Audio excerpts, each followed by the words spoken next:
अब 2019 में यूपीएससी ने हमसे क्या पूछा, with reference to the recent development in science, कि साइंस में रिसेंट डेवलपमेंट हुई है, which of the following statement is not correct. ठीक है, जिसमें नॉट करेक्ट हो उसमें सबसे एक्सट्रीम स्टेटमेंट ढूंढ लो कि जो कि यार ये तो हो ही नहीं सकता।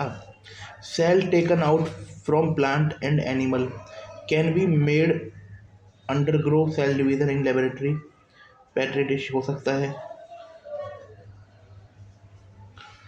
Functional chromosome can be created by joining functional chromosome can be created by joining segment of DNA taken from cells in different species.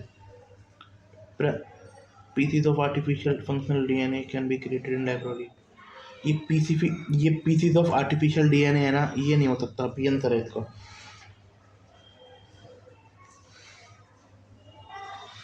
Sorry हम गलत थे, इसका आंसर है ये functional chromosome can be created, भाई इसे क्रिएट नहीं कर सकते। Pieces of artificial functional DNA can be created in laboratories, या artificial functional DNA can be created in laboratories. ये भी मुझे थोड़ा सा अजीब लगा, पर कोई नहीं। ये जो क्रोमोसोम वाला है ये है गलत आंसर। पर इसमें ये जो बात बोल रखी है ना, ये जी joining segment of DNA taken from different cell from different species, ये गलत है भाई। ये थोड़ा इसे थोड़ा और एक्सट्रीम बना रही है, इसलिए ये आप इसमें पूरा ध्यान से पढ़िए कि ये पूरा एक्सट्रीम बना रही है कि क्या दूसरी स्पीच से लेकर थोड़ी कर सकते हैं।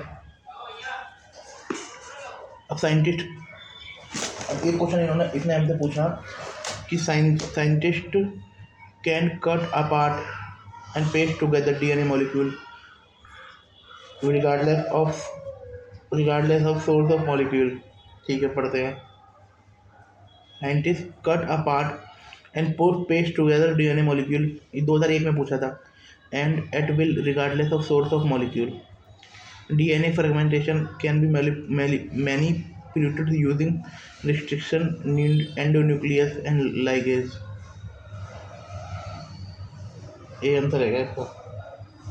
हाँ देखो, इसके अंदर ना एक एंडोन्यूक्लियस इंजाइम यूज होता है काटने में, और लाइगेज इंजाइम होता है चिपकाने में। यूपीएससी ने पूछ रखा है कि साइंटिस्ट किसी भी डीएनए को कट कर सकते हैं और उसे पेस्ट कर सकते हैं रिगार्डलेस सोर्स ऑफ मॉलिक्यूल, बेशक सोर्स ऑफ मॉलिक्यूल कुछ भी हो। अब इसमें काटने में तो रिस्ट्रिक्शन एंडो न्यूक्लियस है, और चिपकाने में डीएनए लाइगेज है। ठीक है। At present scientist can determine the arrangement और रिलेटिव पोर्शन ऑफ जीन और DNA. At present scientist can determine, अब हमें साइंटिस्ट डिटरमाइन कर सकते हैं, अरेंज कर सकते हैं, और relative position of DNA, determine arrangement and relative position of DNA of gene और DNA sequence in chromosome. How this knowledge benefit, मतलब डीएनए का डिटरमाइन करना, डीएनए की उसको अरेंज करना और रिलेटिव पोजीशन को, है ना, तो उसे कैसे बेनिफिट है ये। It is possible to understand cause of all human disease. नहीं, सेकंड काट दो आप, ऑल ह्यूमन डिसीज तो वैसे ही नहीं होगा यार। देख लेते हैं, चलो क्या कर सकते हैं। It is possible to develop disease resistance in animal breed. भाई जेनेटिक इंजीनियरिंग से ये तो हम कर ही सकते हैं यार। It is possible to know pedigree of livestock. ठीक है, ये भी कर सकते हैं, ये भी कर सकते हैं। ये भी इजी वाला क्वेश्चन था। अब जो 2019 में क्वेश्चन आया उसकी हम एक्सप्लेनेशन पढ़ लेते हैं कि इसमें क्या पूछा है हमसे। one need to have one basic clear correctly answer such question. However, one can eliminate certain options based on general understanding. Option B, we already know that science has come more than far this. Artificial DNA are already been created. भाई पता नहीं था यार, artificial DNA बन चुका है। देखो option B में क्या है, आर्टिफिशियल डीएनए बन चुका है, which we hear about generally, वो हमने सुन रखा है। Option B can be ruled out, option B rule out हो गया। Option C and D too can ruled out in similar way because we know that using petri dishes in laboratories, cell division has long been used. है ना, क्योंकि इसमें इसमें बोल रखा है कि जो पेट्री डिसीज हैं उनका उनका बहुत टाइम से यूज़ हो रहा है।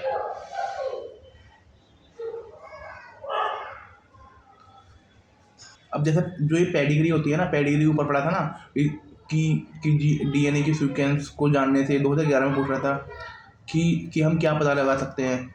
हम पता लगा सकते हैं कि जो ये जानवर है इसकी वंशावली क्या है, जो मतलब इसका जेनेटिक हिस्ट्री पता लगा सकते हैं, है ना, इसके फोर फादर का पता लगा सकते हैं, ये पता लगा सकते हैं। ये बोल रहा था हमसे 2011 के PYQ में। अब जो ये पेट्री डिश होती है ना, ये गोल और चपटी प्लेट होती है। जो लैब में जो पेट्री डिश पूछा था ना, एक गोल और चपटी प्लेट होती है जो लैब में बैक्टीरिया या सेल को ग्रो करने के लिए यूज़ करते हैं। अब देखो यार, जो आर्टिफिशियल डीएनए वाली बात है, ये मुझे नहीं पता था भाई कि आर्टिफिशियल डीएनए हम बना चुके हैं। और ऊपर वाली स्टेटमेंट भी, चलो एक मिनट के लिए वो हमने गलत पढ़ा, क्योंकि उसमें बोल रखा है joining segment of DNA taken from cell of different species. भाई इतने एडवांस थोड़ी हो गए कि डिफरेंट स्पीसीज के सेल को लेकर आप उनका डीएनए जॉइन उनके डीएनए से क्रोमोसोम बना रहे हो। चलो ठीक है। Option B is correct. Some research in US were successful in developing a living organism which has a combination of artificial and natural DNA। ठीक है, वाह यार बड़ा कमाल है कि ऑप्शन बी तो करेक्ट है कि भाई आर्टिफिशियल और नेचुरल डीएनए मिला के हमने, कितनी बड़ी बात है कि हमने आर्टिफिशियल और नेचुरल डीएनए मिला दिया। ऑप्शन सी है तुम्हारा correct as a piece of DNA taken out from animal cell. ठीक है कि आप डीएनए बाहर निकाल सकते हो। Can be made replicate outside a living cell in laboratory. ठीक है, लेबोरेटरी में आप रेप्लिकेट कर सकते हो। ठीक है, वो तो होता ही है। A wide variety of double strand DNA template is replicate extensive in vitro. ये in vitro DNA replication system IVF में यही तो होता है ना। containing purified protein specific 7T4 bacteriophage DNA replication gene। ये वो है, टर्मोलॉजी है, पेपर में आया तो समझ जाना, इससे रिलेटेड है। T4 बैक्टीरियोफेज किससे रिलेटेड है? डीएनए रेप्लिकेशन से। ये इसका संबंध E.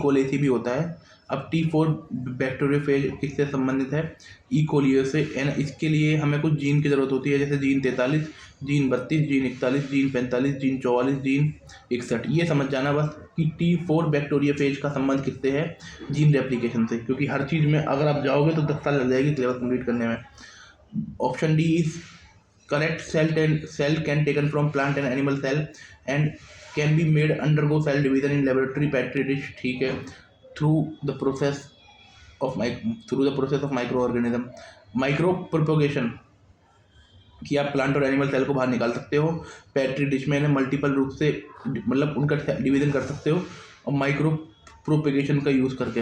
अब जो माइक्रो प्रोपोगेशन होता है ना, ये एक ऐसी टेक्निक होती है जिसमें प्लांट टिश्यू को ना कल्चर किया जाता है आउटसाइड, मतलब प्लांट टिश्यू को एक बाहर कल्चर किया जाता है, से रिप्रोड्यूस किया जाता है, जिसमें छोटी सी प्लांट टिश्यू जैसे लीव्स, स्टेम या रूट को ले लिया, उसे लैब में ग्रो करके नए प्लांट बनाए जाते हैं। ये मेथड फास्ट और डिसीज फ्री प्लांट के रिप्रोडक्शन में हेल्प करता है। ठीक है, ऑप्शन ए हाउएवर इज मतलब रॉन्ग है ऑप्शन ए, पर वो आंसर के अकॉर्डिंग करेक्ट है। However such functional chromosome can not be created. यार आर्टिफिशियल डीएनए वाला भी मुझे नहीं पता था कि USA में बन चुका है, और एक व्यक्ति है जिसके अंदर तुम्हारा वैसा डीएनए भी है, नेचुरल भी है और आर्टिफिशियल भी है। Difference between DNA and RNA देख लेते हैं, इंपॉर्टेंट है। DNA store transmit genetic information. DNA store करता है, ट्रांसमिट करता है जेनेटिक इन्फॉर्मेशन को। RNA उसे ट्रांसलेट करता है, इन्फॉर्मेशन ऑफ प्रोटीन में भी और प्रोटीन के रूप में ट्रांसलेट करता है, और उसका कुछ रेगुलेटरी रोल होते हैं। mRNA, tRNA, RNA। DNA is located mainly in cell nucleus. DNA mainly होता है सेल न्यूक्लियस में, और केमिकली स्टेबल होता है। है ना, सेल न्यूक्लियस में होता है और ये केमिकली स्टेबल होता है। आरएनए ऑपरेट करता है साइटोप्लाज्म में और ये लेस स्टेबल होता है। DNA content deoxyribose DNA deoxyribose contain करता है, आरएनए राइबोस कंटेन करता है, डीएक्सो नहीं करता। और विच और इसके पास ना आरएनए के पास ऑक्सीजन का एक एटम ज़्यादा है ना। और जो जो डीएनए है ये डबल स्ट्रैंड है और डबल स्ट्रैंड है विद स्टेबल हेलिकल शेप, मतलब डबल स्ट्रैंड है और स्टेबल हेलिकल शेप है। वैसे भी स्टेबल है, ऊपर पढ़ा था हमने। आरएनए प्राइमरली सिंगल स्ट्रैंड है और ये फोल्ड होता है 3D कॉम्प्लेक्स में। ये इसकी जो शेप होती है वो कॉम्प्लेक्स 3D शेप होती है। DNA adenine cytosine guanine thymine और RNA adenine cytosine guanine uracil. ये थाइमिन की जगह यूरासिल यूज़ करता है। ये difference between animal cell and plant cell आगे बहुत बड़ा पढ़ेंगे, लेकिन पढ़ लेते हैं। प्लांट सेल के पास सेल वॉल नहीं होती, सॉरी एनिमल सेल के पास सेल वॉल नहीं होती, प्लांट सेल के पास रिजिड सेल वॉल होती है जो सेलुलोज की बनी होती है और प्रोवाइडिंग देती है स्ट्रक्चर, क्योंकि भाई वो मजबूत होते हैं ना। Plant cell contain chloroplast for photosynthesis. ये क्लोरोप्लास्ट कंटेन करते हैं फोटोसिंथेसिस के लिए एनर्जी को कन्वर्ट करते हैं कार्बन डाइऑक्साइड को। Energy capture light energy to convert carbon dioxide water to glucose and oxygen. Animal cell does not have chloroplast. Plant cell typically contain large central vacuole.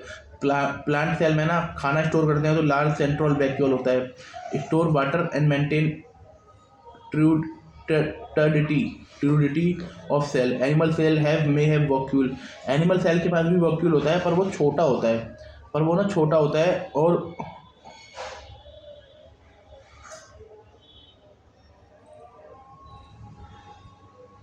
है ना, और temporary vacuole होता है और क्या पता वॉक्यूल ना भी हो।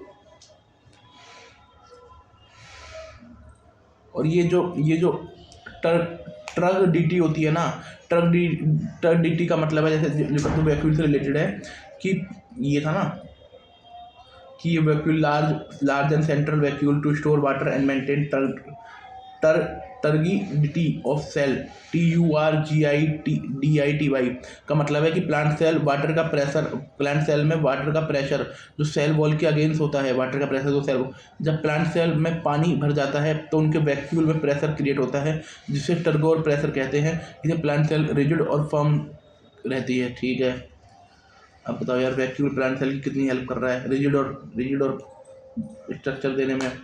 प्लांट सेल यूजुअली लार्जर होते हैं और ये रेक्टेंगुलर शेप में होते हैं due to rigid cell wall. Animal cells छोटे होते हैं और ये फ्लेक्सिबल होते हैं, राउंडेड शेप में होते हैं। Plant cell store carbohydrate such as a starch. Animal cell carbohydrate as a glycogen fatty तो होता है।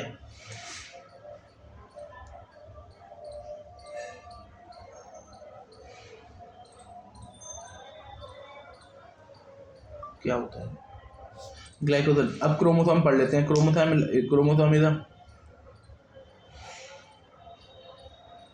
ये जो ग्लाइकोजन होता है ना, एक कॉम्प्लेक्स कार्बोहाइड्रेट होता है जो एनिमल एंड ह्यूमन में एनर्जी का स्टोरेज फॉर्म में होता है। ये लीवर और मसल्स में स्टोर होता है। जब बॉडी को एनर्जी की ज़रूरत होती है तो ग्लाइकोजन को ग्लूकोज में कन्वर्ट करके उसे यूज़ किया जाता है। ठीक है, अब क्रोमोसोम पढ़ लेते हैं। थ्रेड लाइक स्ट्रक्चर है और इन सेल के न्यूक्लियाई में होता है compost of DNA and protein. DNA से बना होता है, प्रोटीन से बना होता है। कैरी जेनेटिक इन्फॉर्मेशन को कैरी करता है। डायरेक्ट सेल एक्टिविटी को बताता है कि भाई ये काम करो। Inheritance by replication and cell division, और ये बना होता है रेप्लिकेशन से और सेल डिवीजन से। Extra chromosomal DNA challenge law of genetics, ground breaking new studies find. देखते हैं definition and characteristics. eDNA refer to small and circular DNA fragmentation that float freely in the nucleus separate from chromosomal DNA. अब eDNA एक ऐसा DNA होता है, वो small होता है, सर्कुलर होता है, DNA फ्रेगमेंटेड होता है, फ्लोटिंग बहता रहता है न्यूक्लियस में। Within nucleus separate from chromosomal DNA। Chromosomal DNA से कोई मतलब नहीं होता इसका। Genesis formed due to DNA damage, है ना। अब इसे क्या बोलते हैं, DNA डैमेज। डीएनए डैमेज को बोलते हैं क्रोमोथेरेपिस और रेप्लिकेशन एरर, और ये फॉर्म होता है डीएनए डैमेज से, क्रोमोथेरेपिस एंड रेप्लिकेशन एरर से। Role of ecDNA, extra chromosomal DNA in cancer, भाई found up to 90% certain tumour type including brain tumour, ये साला हरामी होता है। 90% ट्यूमर टाइप में पाया जाता है। ब्रेन ट्यूमर एक होता है liposarcomas, breast cancer, oncogene in is extra chromosomal DNA contain multiple oncogene that promote tumor growth led to drug resistance। भाई कितना हरामी है यार ये ओनकोजीन को कैरी करता है कि जो ट्यूमर ग्रोथ को प्रमोट करते हैं और ड्रग रेसिस्टेंट बना देते हैं। ओनकोजीन की डेफिनेशन पढ़ लो, mutated gene capable of causing cancer that activated tumour growth. Extra chromosomal DNA nucleus में होता है, डैमेज डीएनए के टूटने से बनता है। डीएनए को टूटने को बोलते हैं क्रोमोथेरेपिसिस, और रेप्लिकेशन एरर से बनता है। ये हरामी बहता रहता है और ये इतना फुअर है ये कि 90% ट्यूमर इसी के कारण होते हैं। और ये ऑन्कोजीनियस जीन को कैरी करता है। ऑन्कोजीनियस जो जीन होते हैं वो कैंसर कॉजिंग होते हैं और ट्यूमर को एक्टिवेट करते हैं।